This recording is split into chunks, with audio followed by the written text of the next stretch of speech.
6টা দোয়া এবং জিকির আছে, যেই দোয়া জিকিরগুলো কোরআন হাদিসে বর্ণিত সকল দোয়া জিকিরের খোলাসা, সারমর্ম এবং নির্যাস।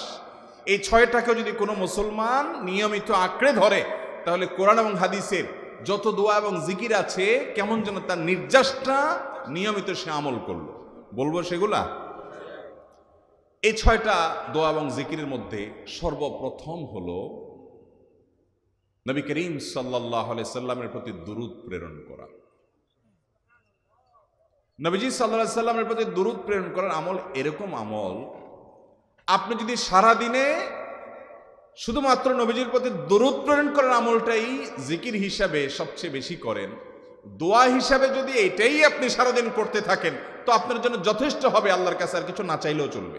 দুরূদ মানে হলো নবীজির জন্য দোয়া করা। ভাই, আল্লাহ তার হাবিবকে রহম করবেন, আপনার আমার দোয়ার দিকে আল্লাহর তাকানোর কোনো ঠেকা আছে? নবীজি কি আমাদের দোয়ার কোনো মুখাপেক্ষী? কিন্তু আমরা তার জন্য দোয়া করলে ওই চান্সে আল্লাহ তাআলা আমাদের প্রতি অনুগ্রহ করবেন। একবার না, আপনি নবীজির প্রতি একবার রহমতের দোয়া করবেন, একবার দুরূদ পাঠ করবেন। মান সাল্লা আলাইয়া মাররাতান সাল্লাল্লাহু আলাইহি আশরা, নবীজি সাল্লাল্লাহু আলাইহি সাল্লাম বলেছেন, একবার আমার জন্য তোমরা দোয়া করলে, আমার প্রতি দুরূদ পাঠ করলে, আল্লাহ তাআলা তোমাদের জীবনে 10 বার 10 জায়গায় 10 টাইমস তোমাদের উপর আল্লাহ তাআলা অনুগ্রহ করবেন। আপনি টেরও পাবেন না কত জায়গায় আল্লাহ অনুগ্রহ করেছেন। আল্লাহ বাঁচাই দিয়েছেন, একটুর জন্য শেষ হয়ে যান নাই। ওই যে দুরূদ পড়ছেন, আল্লাহ তাআলা রক্ষা করছে, আপনি খবরও নাই। আল্লাহ তাআলা আপনার প্রতি বিশাল একটা দান করছে, আপনি লক্ষ্য করেন নাই। ওই যে দুরূদ পড়ছেন একবার, 10 বার রহমত হবে। এভাবে যত দুরূদ পড়বে সে তত রহমত এবং অনুগ্রহ পাবে। বেশি করে পাঠ করবো তো ইনশাআল্লাহ। সবচেয়ে শ্রেষ্ঠ দুরূদ, সবচেয়ে উত্তম দুরূদ হলো দুরূদ ইব্রাহিম, যেটা নামাজে পড়েন। আর সবচেয়ে সংক্ষিপ্ত দুরূদ হলো সাল্লাল্লাহু আলাইহি ওয়াসাল্লাম। এছাড়া নবীজির প্রতি দোয়ামূলক যে কোনো দুরূদই আল্লাহর কাছে গ্রহণযোগ্য হতে পারে, যদি দুরূদের অর্থের মধ্যে, কথামালার মধ্যে খারাপ কিছু না থাকে। 6টা দোয়া হলো কোরআন হাদিসের শত শত সহস্র দোয়ার নির্যাস এবং খোলাসা। তার 1 নম্বর হলো দুরূদের আমল। করবো না বেশি বেশি ইনশাআল্লাহ। আমার জীবনে বহুবার এমন হয়েছে, বহুবার এমন এমন বিপদ যে দেয়ালে পিঠ ঠেকে গেছে, এখান থেকে উদ্ধারের কোনো পথ আর চোখের সামনে দেখা যাচ্ছে না।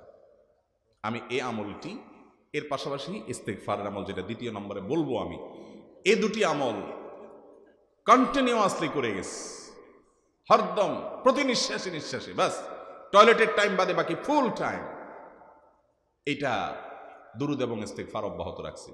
আল্লাহ তাআলা এমন ভাবে অলৌকিকভাবে উদ্ধার করেছেন যে আমার কল্পনায়ও আসে না যে এখান থেকে এভাবে হেল্প হতে পারে। ভাইরা আমার অভিজ্ঞতার 2 পয়সার কোনো মূল্য নাই। আমার অভিজ্ঞতা কি আসলো না আসলো এটাতে কিছু আসে যায় নাই। রহমাতুল লিল আলামিন আল্লাহর রাসূল, আল্লাহর নবী ওয়াদা করেছেন যে আপনার পেরেশানি দূর হবেই হবে ইনশাআল্লাহ।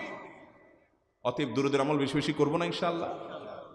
নাম্বার 2, ইস্তেগফার।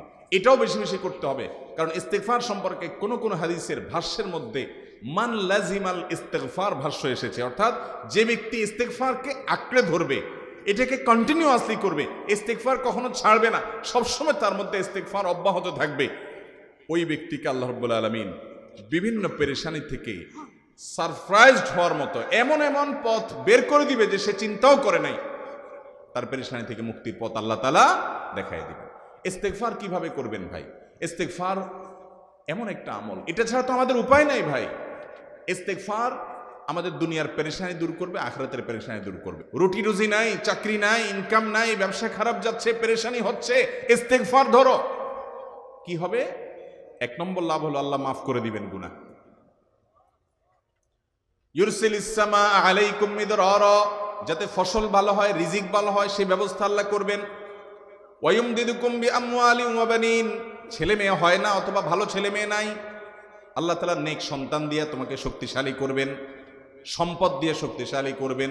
ওয়াজআল লাকুম জান্নাতিন ওয়াজআল লাকুম আনহারা, আল্লাহ তাআলা প্রসবন দিবেন, ফসল দিবেন, বরকত দিবেন রুজিতে। কিসের মাধ্যমে? ইস্তেগফার দেন। ভাইরা আমার, ইস্তেগফার সকল সমস্যার সমাধান। ইস্তেগফারের ভিতরে সবচেয়ে শ্রেষ্ঠ ইস্তেগফার হলো সাইয়্যিদুল ইস্তেগফার। সাইয়্যিদুল ইস্তেগফারটা যদি মুখস্থ না পারেন, অন্তত লিখিত ভার্সনটা পড়েন। সাইয়্যিদুল ইস্তিগফারের যে অর্থ, এটার যে মর্ম বড় হৃদয়গ্রাহী ভাই, বড় মর্মস্পর্শী। ইমানদার এটার অর্থের দিকে তাকায় যদি পড়ে তো তার অন্তর না গলে পারে না। ভাইরা আমার, অর্থের দিকে লক্ষ্য করে করে মর্মটা বুঝে বুঝে একটু সাইয়্যিদুল ইস্তিগফার পড়েন। লেখা দেখে দেখে পড়েন, ইউটিউব থেকে দেখে দেখে পড়েন, কিন্তু পড়েন। এটা হলো বড় ইস্তিগফার। এত বড় ইস্তিগফার পড়তে পারেন না, কোনো পেরেশানি নেই, কোনো অসুবিধা নেই। সবচেয়ে ছোট ইস্তিগফার হলো আস্তাগফিরুল্লাহ, আস্তাগফিরুল্লাহ, আস্তাগফিরুল্লাহ। আল্লাহ আপনার কাছে ক্ষমা চাই, কত ভুল হয়ে যায়, কত অন্যায় হয়ে যায়। ভাইরা আমার, এটা হলো রিমুভার। ভুল করে কিছু লিখছেন, রিমুভ করে ফেলছেন, শেষ হয়ে গেছে। আপনি ঘন ঘন ইস্তিগফার পড়তে থাকেন।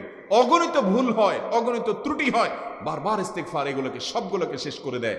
ভাইরা আমার, নিরাপত্তা এনে দেয়। আল্লাহ কোরআনে কারিমে বলেছেন যে আপনার রব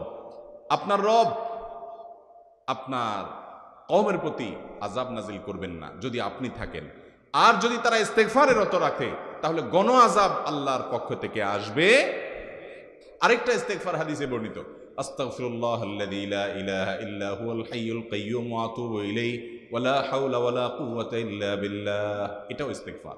তাহলে একটা বড় ইস্তিগফার, একটা মিডিয়াম, একটা ছোট, যার যেটা সুবিধা হয় এটা পড়েন। নাম্বার 3, এটা আমাদের বেশিরভাগ মানুষ জীবনে হয়তো শুনেনও নাই। অনেকে হয়তো শুনছেন, আমল করা হয় না।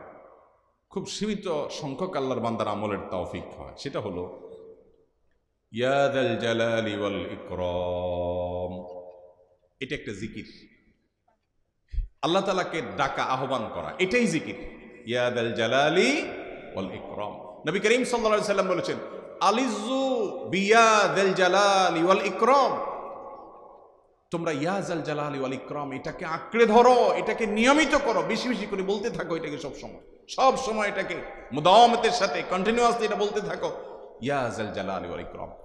অনেক উলামায়ে কেরাম, মুহাদ্দিসিনে কেরাম ইয়া যাল জালালি ওয়াল ইকরাম কেন নবীজি এত বেশি বলতে বলেছেন, এটার মাধ্যমে আমাদের লাভটা কি, এর ব্যাখ্যা করতে গিয়ে বলেছেন ইয়া যাল জালাল মানে হলো হে মহান মহান বড়ত্বের অধিকারী, হে জালালের অধিকারী, হে জালাল।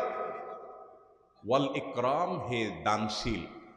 তাহলে প্রথম বাক্যে আল্লাহর বড়ত্বের কথা স্বীকৃতি দিয়ে প্রশংসা করা হয়, আর দ্বিতীয় বাক্যে হে দানশীল বলে আল্লাহ তাআলার কাছ থেকে চাওয়া হয় যে আপনি যেহেতু দানশীল এবং আপনি যদি মহান, অতএব আপনি আমাকে দান করেন। এটা ডাকলেই, আল্লাহকে এই বলে ডাকলেই চাওয়া হয়ে যায়। এই জন্য বেশি বেশি করে ইয়া যাল জালালি ওয়াল ইকরাম পড়তে হবে। তার 4 নম্বর হলো লা হাওলা ওয়ালা কুওয়াতা ইল্লা বিল্লাহ। লা হাওলা ওয়ালা কুওয়াতা ইল্লা বিল্লাহ।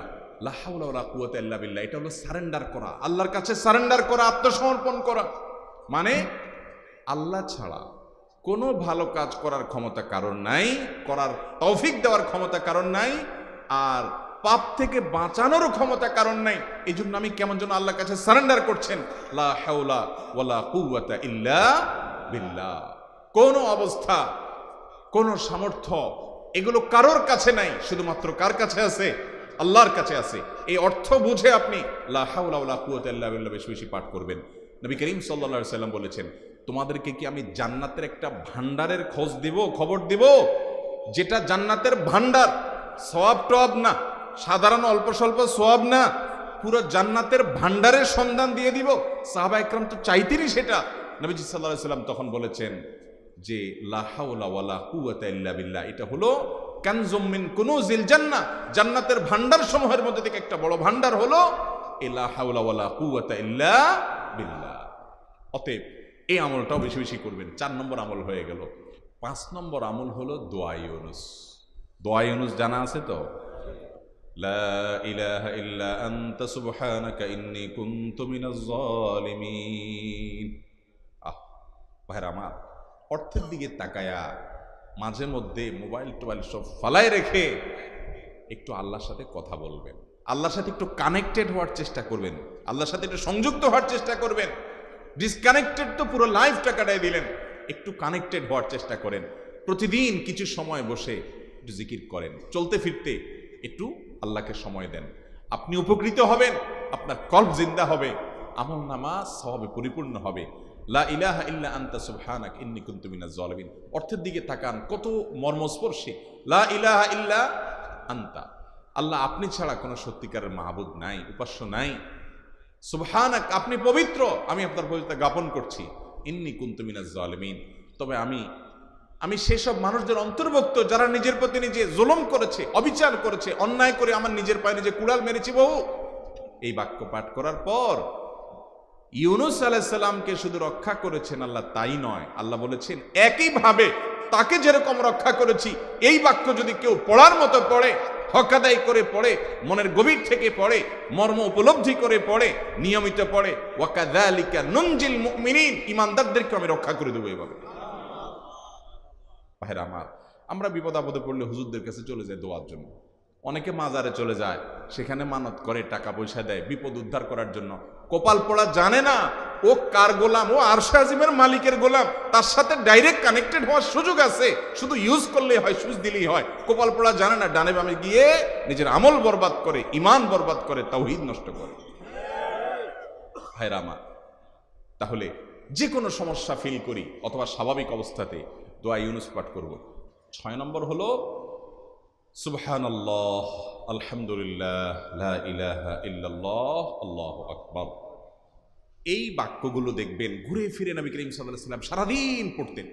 5 ওয়াক্ত নামাজের পরে 33 বার দেখবেন। আবার দেখবেন সকাল সন্ধ্যায় সুবহানাল্লাহি ওয়া বিহামদিহি 100 বার, সুবহানাল্লাহি ওয়া আলহামদুলিল্লাহি আল্লাহু আকবার 100 বার। আবার এগুলো মাঝে মধ্যে 10 বার, রাতের শোয়ার সময় 33, 34 বার। বিভিন্ন সময় দেখবেন ঘুরে ফিরে এই সুবহানাল্লাহ, আলহামদুলিল্লাহ, লা ইলাহা ইল্লাল্লাহ, আল্লাহু আকবার, এগুলো একটা মিজানের পাল্লাকে পরিপূর্ণ করে দেয়। কোনোটা আসমান এবং জমিনের মধ্যবর্তী জায়গায় সওয়াব দিয়ে পরিপূর্ণ করে দেয়। এত বেশি ফজিলতপূর্ণ জিকির। এই জন্য পুরো কোরআন হাদিসের দোয়া এবং জিকিরের নির্যাসের শেষ এবং 6 নম্বর হলো বেশি বেশি করে দিন রাত 24 ঘন্টা যখন সুযোগ পাবেন, যেখানে যেখানে হাদিসে। আমাদের এই ভিডিওটি যদি আপনার ভালো লেগে থাকে তাহলে ভিডিওতে একটি লাইক দিতে পারেন এবং আপনার প্রিয়জনদের সাথে শেয়ার করতে পারেন, এবং এইরকম আরও ভিডিও পেতে আমাদের ইউটিউব চ্যানেলটি সাবস্ক্রাইব করে পাশে থাকা বেল আইকনটি অন করে দিন।